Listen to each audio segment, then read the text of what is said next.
कितने लोगों को सर अरेस्ट किया गया? देखिए, अगर हम रानिया थाने की बात करें तो तकरीबन 31 लोगों को हमने इस ऑपरेशन ट्रैकडाउन के पीरियड के दौरान अरेस्ट किया था। सर आज प्रेस कॉन्फ्रेंस की जा रही है, क्या कुछ विषय सर? देखिए, हरियाणा पुलिस ने डीजीपी साहब के निर्देश के अनुसार ऑपरेशन ट्रैकडाउन पूरे स्टेट के अंदर शुरू किया था। तो उसी की जो उपलब्धियां हैं वो आप सबके साथ साझा करने के लिए आप सबको आज बुलाया है। ये ऑपरेशन ट्रैकडाउन 5 नवंबर से 20 नवंबर के बीच था और इसका उद्देश्य ये था कि जो वायलेंट क्राइम जो होते हैं, जो हीनियस क्राइम होते हैं, उनके अपराधी और जो नशा बेच रहे हैं या फिर कोई भी गलत काम कर रहे हैं, उन सभी अपराधों में जो भी बचे हुए अपराधी हैं उन पे जल्द से जल्द कार्रवाई की जाए, ताकि कहीं ना कहीं जो जनता है उसमें ये विश्वास बना रहे कि पुलिस अपना काम हमेशा करती है और उनके साथ खड़ी है। तो इस दौरान ये ऑपरेशन ट्रैकडाउन शुरू किया था और आज आपके साथ मैं रानिया थाना और एलनाबाद थाना की जो इस ऑपरेशन ट्रैकडाउन के दौरान अचीवमेंट रही वो साझा करने आया हूँ। कितने लोगों को सर अरेस्ट किया गया? देखिए, अगर हम रानिया थाने की बात करें तो तकरीबन 31 लोगों को हमने इस ऑपरेशन ट्रैकडाउन के पीरियड के दौरान अरेस्ट किया था। इसके साथ अगर हम वायलेंट क्राइम की बात करें तो वायलेंट क्राइम में जो क्रिमिनल्स थे, इसके अंदर अ, 3 वायलेंट क्राइम के क्रिमिनल्स हमारे थे, जिसके अंदर एक 5,000 का इनामी बदमाश भी था, उसको भी हमने अरेस्ट किया। और इसी दौरान मैं आपके साथ ये भी साझा करना चाहता हूँ कि हमने करीब 17 पर्चे एनडीपीएस एक्ट के रजिस्टर किए। नशा जो बेच रहे थे रानिया के अलग अलग एरिया से, इनको पकड़ते हुए हमारी टीमों ने करीब करीब 17 पर्चे रजिस्टर किए थे। इसके अलावा मैं आपके साथ ये भी साझा करना चाहता हूँ कि हिस्ट्री शीट थी, हिस्ट्री शीट होती है, 3 नई हिस्ट्री शीट हमने खोली और 3 अंडर प्रोसेस हैं जो बार बार आतन अपराधी होते हैं, ताकि उन पे नजर अच्छी रखी जा सके तो उनकी हिस्ट्री शीट खोली जाती है। तो उस संदर्भ में 3 नई खोली जा चुकी है और 3 अंडर प्रोसेस है, वो भी जल्द खोली जाएंगी। और क्योंकि दोनों थाने ही हैं तो साथ ही मैं आपको एलाहाबाद थाने की भी अचीवमेंट गिनाना चाहता हूँ। तो ऑपरेशन ट्रैकडाउन के दौरान यहाँ पे टोटल 22 लोगों को अरेस्ट किया गया था और इसके अलावा एनडीपीएस के करीब 7 मुकदमे यहाँ पे दर्ज हुए थे। 2 नई हिस्ट्री शीट खोली थी और हीनियस क्राइम के जो कहते हैं 4 जो अपराधी थे, जिसमें 2 रेप के थे, एक ग्रीवियस लड़ाई झगड़े का था और एक 307 का था, उन मुलजिमों को हमने अरेस्ट किया। और इसके अलावा जो टोटल अक्यूज थे एनडीपीएस केसेस में, ये करीब 14 थे जो इस पीरियड के दौरान हमने इनको अरेस्ट किया। हाँ सर, ऑपरेशन ब्रेकडाउन को कितना सक्सेस मान सकते हैं? देखिए, ये तो आंकड़े ही आपके सामने हैं, तो मेरे को लगता है कि ये अच्छा ऑपरेशन रहा, सक्सेसफुल रहा। कहीं ना कहीं प्रायोरिटीज हमारी ये थी कि जो इस तरह के अपराध हैं उसमें सख्त कार्रवाई की जाए और इससे एक मैसेज भी गया है कहीं ना कहीं। मुझे उम्मीद है सोसाइटी में भी, और जो बदमाश हैं कि वायलेंट क्राइम या फिर किसी भी तरह का क्राइम है उससे बचना चाहिए, क्योंकि पुलिस किसी को नहीं बख्शेगी। सर, पुलिस की कार्यप्रणाली पर हमेशा से सवाल उठते रहे हैं, क्या लगता है हाँ अब वो चीज सुधार हुआ है? देखिए, ये तो जो आंकड़े हैं वो अपने आप में बयां करते हैं कि पुलिस की जो कार्य प्रणाली है किस तरीके से है। जैसे मैंने आपके साथ साझा किया कि वक्त वक्त पे पुलिस पकड़ती है और इस ऑपरेशन ट्रैकडाउन के दौरान तो जैसे इनामी बदमाशों को भी, और यहाँ जैसे इस इलाके में नशे की समस्या है तो काफी सारे लोगों को नशे के संबंध में पकड़ा गया है। तो इससे मुझे ये लगता है कि पुलिस ने अपना काम अच्छे से किया और आगे भी इसको जारी रखेगी।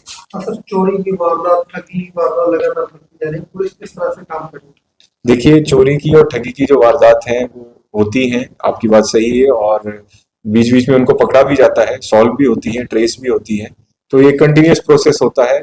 और जो धोखाधड़ी या फिर इकोनॉमिक ऑफेंसेस हैं उसके लिए भी हमारा थाना भी है और जिला लेवल पे इकोनॉमिक ऑफेंस विंग है। दोनों ही अपने हिसाब से केसेस को इन्वेस्टिगेट करके जो भी अपराधी होती है उनको पकड़ती है। हाँ सर, क्या कारण मानते हैं नशे की वजह से भी चोरी का बढ़ा यहाँ से बढ़ रहा है? देखिए, कई सारे कारण होते हैं जो चोरी होती हैं। नशे से भी लिंक हो सकता है और कुछ आदतन चोर भी होते हैं। दोनों ही कारण होते हैं जिसकी वजह से चोरियां जो हैं वो होती हैं। और क्या लगता है सर, इन चोरियों को रोकने के लिए किस तरह के प्रयास हरियाणा पुलिस द्वारा किए जाए? देखिए, चोरियों के संबंध में एक तो कुछ प्रिवेंटिव एक्शन होते हैं और एक ये है कि चोरी होने के बाद उसको रोकथाम किया जाए। तो प्रिवेंटिव एक्शन की अगर हम बात करें तो इसके अंदर सीसीटीवी कैमरा को लेके हम समय समय पे जो लोकल लोग हैं उनसे बात करते हैं, उनको मोटिवेट करते हैं कि आप भी कैमरा लगाएं। और हम प्रशासन की तरफ से भी, जैसे कुछ टाइम पहले यहाँ पे रानिया जो कमेटी है, रानिया के चेयरमैन है इधर, उनसे बातचीत हुई थी तो हमने पत्रचार भी किया था कि कैमरे लगाए जाएं, तो उन्होंने हमें आश्वस्त भी किया था। तो इस तरीके से प्रयास कैमरे से संबंधित किए जाते हैं। उसके अलावा हमारी ईआरवी राउंड पे रहती है, तो कहीं ना कहीं ये कोशिश रहती है कि जो लोग हैं, जो चोर हैं, वो ये देखें कि आसपास पुलिस प्रेजेंस है तो वो अवॉइड करें। और इसके साथ जैसे अब धीरे धीरे सर्दियां बढ़ रही हैं तो मेरे हिसाब से हम जैसे सरपंचों के साथ टच में रहते हैं, तो ठीकरी पहरा जैसी चीजें हैं इसको बढ़ाने की जरूरत है, ताकि थोड़ा सा जो फील्ड पे और हमारी प्रेजेंस जो है लोगों की और पुलिस की मिलके ये हो, ताकि चोरियां कम। सर आगे भी इस तरह का ऑपरेशन जारी रहेंगे? जी बिल्कुल, ये ऑपरेशन अलग अलग ऑब्जेक्टिव के साथ समय समय पे आते रहते हैं, जैसे सीनियर आला अधिकारी बताते हैं, और ये जारी रहेगा हमारा जो अभियान है, जो नशा हो या फिर जो वायलेंट क्रिमिनल्स हैं इनको पकड़ने का। जैसा डीजीपी साहब ने आते ही बयान दिया था कि पुलिस के लोग जो जी और बड़ी इज्जत के साथ पेश आए लोगों को, क्या लगता है सुधार होगा? नहीं बिल्कुल, देखिए समय समय पे ये तो काउंसलिंग की भी जरूरत होती है, हो सकता है किसी की आदत में ये ना हो, लेकिन ये जरूरी है क्योंकि जो एक लोकतंत्र है उसमें जनता जनार्दन है, जनता सबसे बड़ी है। तो हम भी कोशिश करते हैं अपने तौर पे भी, और हमारे एसएचओज भी हैं, ये भी अपने जो मुलाजिम हैं उन सबको समय समय पे ये हिदायत देते रहते हैं कि जो भी कंप्लेनेंट है उनसे सही से बात किया जाए, ताकि उनको कोई इस तरीके से ना फील हो कि पुलिस गलत व्यवहार कर रही है। सर ट्रैफिक को लेकर भी क्या एडवाइजरी करेंगे? देखिए ट्रैफिक को लेके सबसे पहले तो, क्योंकि अब इस टाइम पे जो ट्रैक्टर ट्रॉली है रिपेयर वर्क चल रहा है, तो उसके संबंध जैसे अभी एक तो है लोकल कुछ इश्यूज हैं, रिपेयर वर्क कुछ जगह पे होता है, तो उसके दौरान थोड़ा सा ट्रैफिक की समस्या डेफिनेटली आती है।